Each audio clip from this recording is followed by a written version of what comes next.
The Philadelphia Eagles sit at $21.3 million in open cap space.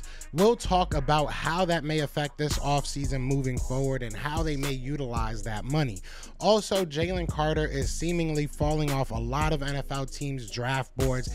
Will the Philadelphia Eagles go ahead and take him at number 10? Lastly, I do want to talk about what these top 30 visits have been telling me about what the Eagles may do in the draft. So let's talk about it.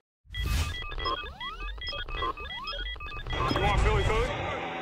Yeah, let's do it. Let's do it. What's going on, you guys? It's your boy Joe Castro, aka Philly Fresco, and it is Philly the podcast. So today I want to talk about this draft class and what we're doing with these top 30 visits. I want to talk about this open cap space, what we might do with that, and I also obviously want to talk about Jalen Carter. So before we start, be sure to hit that like, hit that subscribe, join the family. We are on the road to 5K. We're less than 100 away. I think we're less than 60 away at this point. So definitely hit that subscribe if you haven't already. I would really appreciate it. But let's hop right into this, man. Let's hop right into it. So I want to start with the money. I want to start with the cap space. So I've been hearing a lot. I did put it out on my Twitter yesterday that we are at $21.3 million. That is per over the cap. So what are we going to do with that? A lot of people see that chunk of money and say, oh, something might be coming. And it might be. It might be. You look at the draft class, you're going to be spending $9 and some change on that draft class as it sits. If you do move out of one of your first round picks, obviously that number goes down. If you do acquire more picks, that number can fluctuate, right? So you're looking around $9-10 million on the high end. So you do have to have that money ready. You do have to have that on cap to be ready to sign all these draft picks. But outside of that, you should still have $10-11 million to play around with. Now, there's a lot of different things you can do with that money. You can obviously go get some more budget contracts, maybe fill this roster out a little bit more after the draft, which I'm thinking is what's going to happen. And it's probably going to be a mixture of two things that I say, but I think that's one part of it. And then the second part of it, I think, is going to be allowing some cap to roll over next year. Obviously, whatever we don't use this year will roll over to next year. Still a long time for us to utilize cap, but you never know what's going to happen. Maybe you want to have some cap space week 3, week 4, you start seeing, okay, this is where we need to upgrade at, and you're able to pull off a trade because you have a little bit more cap space, able to bring on a contract, something of the such. So I mean, there's a lot of different ways. Obviously, you can just let it roll over and help you with the Jalen Hurts contract, and you just have a couple extra $1 million. I mean, there's so many different things that the Eagles can do with that money. I don't think that it's going to be one big splash. I think if anything, it's going to be, like I said, signing the draft prospects, which I think is, key number one, but it's also going to be maybe getting another veteran in that last, wave of free agency and trying to solidify some more spots. Maybe a trade happens. I would not put it out the realm of possibilities. I mean, I'm not sure who they would go after. I know a lot of people are talking about Ryan Neal. He's now a free agent because they took off the tender of him. We'll see what happens. You add another body to that safety room. I said that it was I said that it would be crowded, and the only reason why I said it would be crowded is because he'll probably be on like a 1-year deal too, maybe a 2-year. I don't think they give him a long-term contract. So if he does come to Philadelphia, it's going to be to compete. So I mean, I don't know how many, and then people still want Brian Branch in the draft. I just don't know how many safeties you guys want to get. I get having like a solid 3, and maybe if I just sit down and realistically look at the guys that we have, maybe Ryan Neal makes more sense than, I don't know. We'll see what happens with that. But at the end of the day, you do have that open cap space. We'll see what happens with that, and we'll see how Howie Roseman and company hold on to that money, and we'll obviously keep you guys updated. But also, I want to talk about Jalen Carter because, look, Jalen Carter has been a polarizing name, and I do feel like the Philadelphia Eagles, obviously they put a lot of investment into that defensive line, offensive line. He fits into a position where the Eagles highly value, right? And a lot of NFL teams do, but there is a lot of reports now. The Raiders were one of them.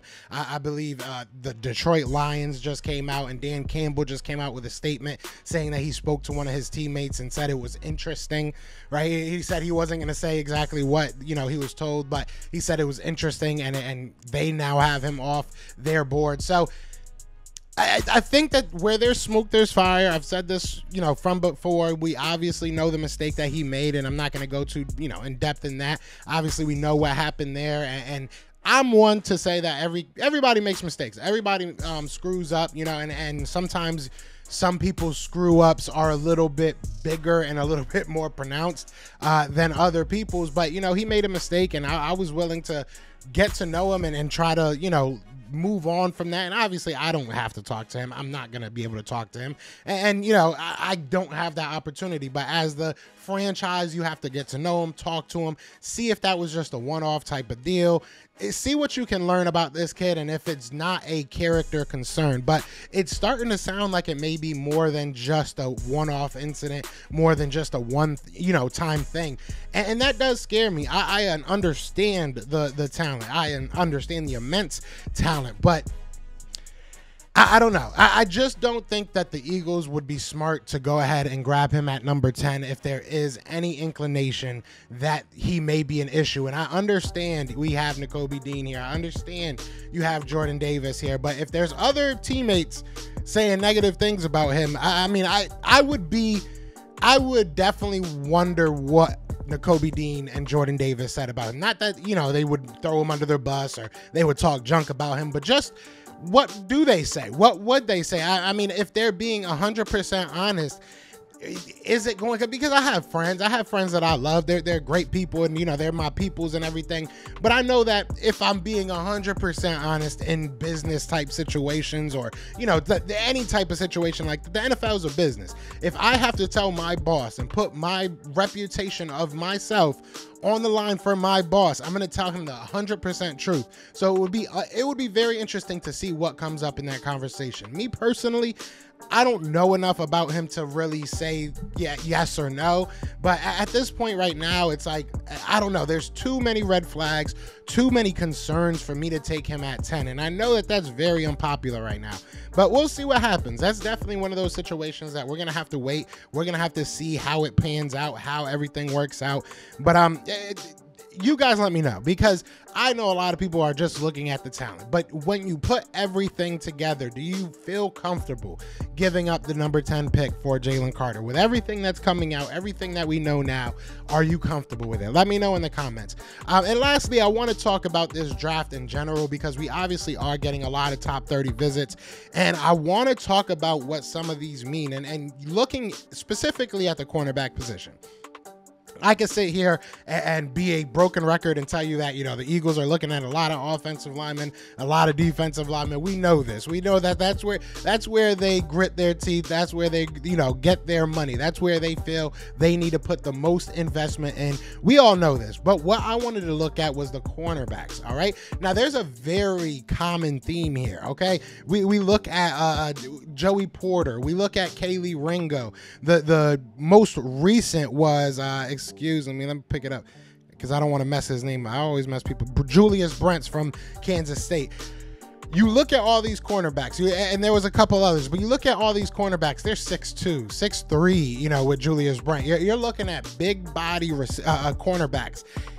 That's seeming like the mindset now. That's seeming like what they want to do. Obviously, you have Greedy Williams now on the team, who's like the 6'2", I want to say. You got James Bradbury, who's at 6'1". You got, Darius Slay, who's the short guy now at 6 foot. You obviously have Avonte Maddox in the slot. Slot is kind of a place you get away with a little bit as far as the size, but the Eagles, I feel like, are showing what they want to do. They're showing who they're going to turn into. They're going to turn into a big team, a team that dominates you defensively, that can beat you at the line of scrimmage as far as their secondary goes.